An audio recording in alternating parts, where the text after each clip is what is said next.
Hello. Your next practice is your testing practice. तो उसके पहले हमने कौन कौन से प्रैक्टिस देखे थे। फर्स्ट इज़ आपका कम्युनिकेशन प्रैक्टिस देखा था, then planning practice, then modelling practice, उसके बाद कंस्ट्रक्शन, और अभी क्या है आपका टेस्टिंग प्रैक्टिस। टेस्टिंग कब आता है? ऑब्वियसली नाम के ऊपर से ही आपको पता चलेगा कि मेरा कोड कंप्लीट होने के बाद जो हम टेस्ट करते हैं, बेसिकली सिंपल एज सिंपल ऐसे। मतलब मान लो आप कोई शॉप में अगर कुछ क्या बोलते हैं, अगर क्या टॉयज़ अगर कुछ खरीदते हो, बच्चों के लिए अगर कोई खिलौना अगर आप खरीदते हो दुकान में, कार वगैरह होती है ना चाबी की जो ये, तो आप क्या करते हो, वो एक्चुअली आपका प्रोडक्ट होता है। उसको आप क्या करते हो, चेक करते हो, वहीं पे चेक करते हो ना, टेस्ट करते हो ना कि वो चलता है कि नहीं, सेल डालने के बाद कितना चलता है, या फिर चाबी देने के बाद, या फिर जिसके उतने फंक्शंस हैं मगर लाइट ग्लो होता है कि नहीं, लाइट लगती है कि नहीं, वो सब चेक करते हो ना, वही हम चेक करेंगे। That is called your testing practice. All the test should be traceable to the software requirements. मतलब जितने भी रिक्वायरमेंट्स है सॉफ्टवेयर के, जितने भी टेस्ट होते हैं वो उसको सेटिस्फाई करना चाहिए। मतलब हर एक इनपुट के लिए वो प्रॉपर आउटपुट देता है कि नहीं, वो उसको चेक करना है। Test should be planned long before the testing begins.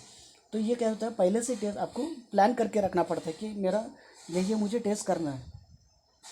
ऐसा नहीं कि मेरा प्रोडक्ट हो गया और उसके बाद मैं टेस्टिंग करूँगा, नहीं। तो अगर मैं पहले से प्लान करूँ कि ये सॉफ्टवेयर के पास से मुझे ये आउटपुट चाहिए, तो उसके लिए मुझे क्या क्या टेस्ट करना है, कौन कौन सा टेस्ट करना है, तो ये पहले से आपको पता होना चाहिए।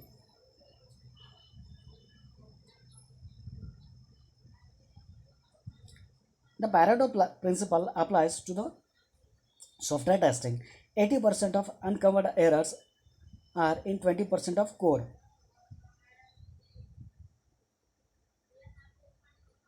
Testing should begin in the small and progress towards the testing in the large. मतलब स्मॉल से शुरू करो और एट द एंड कंप्लीट तक जाओ। टेस्टिंग कैसे करना है कि ऐसे नहीं हेलो प्रोजेक्ट और उसको टेस्ट करो, नहीं। छोटे छोटे जो आपने किया है उसको पहले एक इनपुट के लिए वर्क होता है क्या, फिर दूसरा, फिर दूसरा, फिर ऐसे करते जाओ। यूनिट टेस्टिंग, इंटरेक्शन टेस्टिंग, ये टेस्टिंग के टाइप्स है। Validation testing, system testing. तो एक्चुअली ये होता क्या है, इसमें होता क्या है, ये हम जब एक्चुअली टेस्टिंग का जो पार्ट आएगा ना यूनिट, उसमें हम डीपली उसमें देखेंगे क्या होता है एक्चुअली।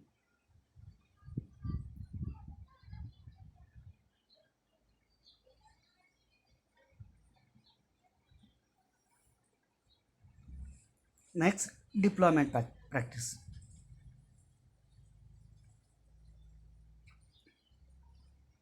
डिप्लॉयमेंट मतलब क्या होता है एक्चुअली, आपको जो फाइनल आपने प्रोजेक्ट रेडी किया है, कंप्लीट किया प्रोजेक्ट सॉफ्टवेयर आपका, वह एंड यूज़र को देना, और उसके बाद उसको बोलते हैं डिप्लॉयमेंट। उसको देना मतलब deployment. Customer expectation for the software must be manage.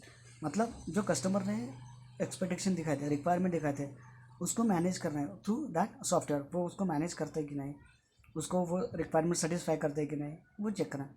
B careful not to be promise too much और टू मिसलीड्स द यूज़र। मतलब उनको फेक प्रोमिसेस नहीं देना है कि हाँ, मतलब कभी कभी कस्टमर बोलते हैं ना ये लेके जाओ ये बहुत ही अच्छा है, वो, लेकिन घर में हम कोई प्रोडक्ट लेके आते हैं और घर में अगर यूज़ किया तो वो वैसा नहीं रहता। या फिर कभी कभी आपने मुझे नहीं पता आप ऑनलाइन शॉपिंग करते हो कि नहीं। तो ऑनलाइन शॉपिंग में कैसा होता है, आप जब रिव्यू देखते हो कोई प्रोडक्ट का और ख़रीदते हो, तो वहाँ पे तो बहुत अच्छा दिखाई देता है, उसका रिव्यू 5 रेटिंग रहता है, ये रहता है। लेकिन एक्चुअली में और सस्ते में रहता है, चीप में रहता है, डिस्काउंट रहता है 90% ये वो। तो आप क्या करते हो, रिव्यू भी अच्छा है और डिस्काउंट भी बहुत सारा है, इसलिए आप उसको ऑर्डर को परचेस करते हो, ऑर्डर करते हो। लेकिन कभी कभी ऐसा प्रॉब्लम होता है कि आप जो प्रोडक्ट लेते हो वो मतलब डैमेज भी प्रोडक्ट हो सकता है। तो उसके लिए पहले से मतलब ज़्यादा यूज़र को मतलब टू मच प्रोमिस मत दो कि मैं ये भी करूँगा वो भी करूँगा। जितना हो सकता है उतना ही करो।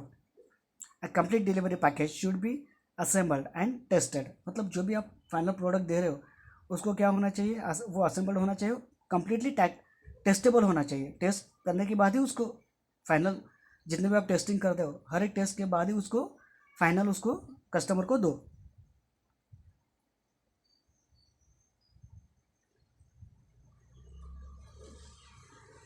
Support regime must be established before the software to be deliver, मतलब वही उसको सॉफ्टवेयर देने के पहले ही उसको सब टेस्ट करके रखो।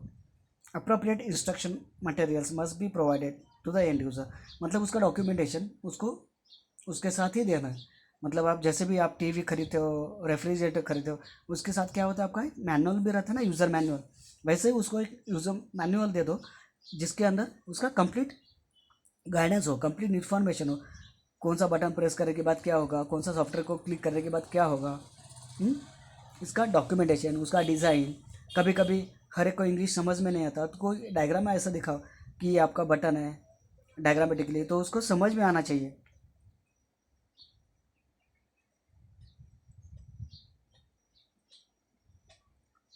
तो this is your basically deployment phase, deployment phase और प्रैक्टिस। तो टोटल कितने प्रैक्टिस हैं? First is your analysis, planning, modelling, construction, testing and deployment practice.